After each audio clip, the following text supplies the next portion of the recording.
بانی پاکستان تحریک انصاف کی ہرزہ سرائی ذاتی مفاد کی واضح مثال بن گئی۔ حکومت نے پاکستان آرمی ایکٹ 1952 میں ترمیم کر کے فوجی سربراہ کی مدت ملازمت کو 3 سال سے بڑھا کر 5 سال کر دیا۔ حکومت نے مزید 2 اہم قوانین بھی منظور کروائے، جن میں ایک سپریم کورٹ میں ججز کی تعداد بڑھانے سے متعلق تھا اور دوسرا پریکٹس اینڈ پروسیجر ایکٹ میں ترمیم سے متعلق تھا۔ قانون کے پاس ہوتے ہی پاکستان تحریک انصاف نے اپنی روایت برقرار رکھتے ہوئے حکومت اور افواج پاکستان کو تنقید کا نشانہ بنانا شروع کر دیا اور ساتھ ہی یو ٹرن لیتے ہوئے آرمی چیف کی مدت ملازمت میں توسیع کو جمہوریت کے منافی قرار دیا۔ بانی پاکستان تحریک انصاف نے عرضہ سرائی کرتے ہوئے کہا کہ ملک پر قبضہ مافیا اور ایکسٹینشن مافیا کا تسلط ہے، جو اپنے اقتدار اور قبضے کو تول دینے کے لیے ہر ایک ہتھ کڈا اپنا رہا ہے، جس کی نہ اجازت دیتا ہے نہ قانون اور نہ ہی سیاسی صلاحیات اس کی اجازت دیتی ہیں۔ بانی پاکستان تحریک انصاف نے ایک بار پھر عوام کو برگلاتے ہوئے سڑکوں پر نکل کر انتشار پھیلانے کی ترغیب دی۔ بانی پاکستان تحریک انصاف عوام کو بے وقوف بنانے کی ناکام کوشش کرتے ہوئے یہ بھول گئے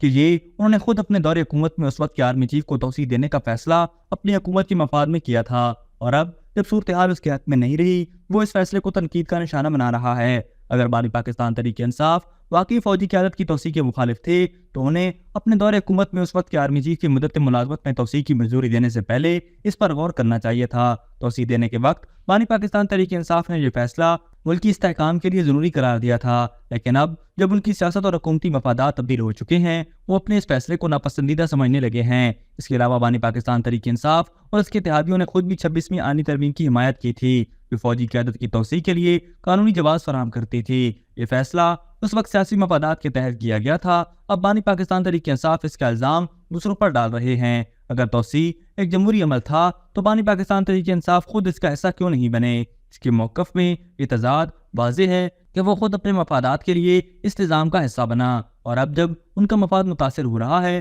وہ اسی سسٹم کو تنقید کا نشانہ بنا رہے ہیں۔ سیاسی ماہرین کے مطابق بانی پاکستان تحریک انصاف اور اس کے حامیوں کا یہ دعویٰ کہ انہوں نے ملک میں جمہوریت اور عدلیہ کی آزادی کے لیے آواز اٹھائی، اس وقت قابل فہم نہیں لگتا، جبکہ وہ خود ایسی آئینی ترامیم اور فیصلوں کی حمایت کرتے رہے ہیں۔ یہ بدلتی سیاسی صورتحال واضح کرتی ہے کہ بانی پاکستان تحریک انصاف کا موقف اس وقت کے حالات اور اپنی ذاتی پوزیشن کے مطابق تبدیل ہو رہا ہے۔ سیاسی ماہرین کے مطابق بانی پاکستان تحریک انصاف اور ان کے حامی اس بات کا مطالبہ کرتے ہیں کہ ایکسٹینشن اور قبضہ مافیا کے خلاف عوامی احتجاج ہو، لیکن یہ حقیقت کو نظر انداز کرنا ہے کہ خود بانی پاکستان تحریک انصاف نے ایکسٹینشن دینے کے بعد اس وقت کے آرمی چیف کے ساتھ مسلسل سیاسی تعلقات کو بڑھایا اور ان کی حمایت کی۔ سیاسی ماہرین کے مطابق بانی پاکستان تحریک انصاف کے حالیہ بیانات میں یہ تاثر ملتا ہے کہ اس وقت تک ان فیصلوں کی مخالفت کرتے ہیں جب تک ان کے اپنے مفاد میں نہ ہوں، جو کہ سیاسی موقع پرستی کی مثال ہے۔ اس صورتحال میں عوام کے لیے ضروری ہے کہ وہ سیاسی قائدین کی ہمت اور نیک نیتی کو دیکھیں اور فیصلہ کریں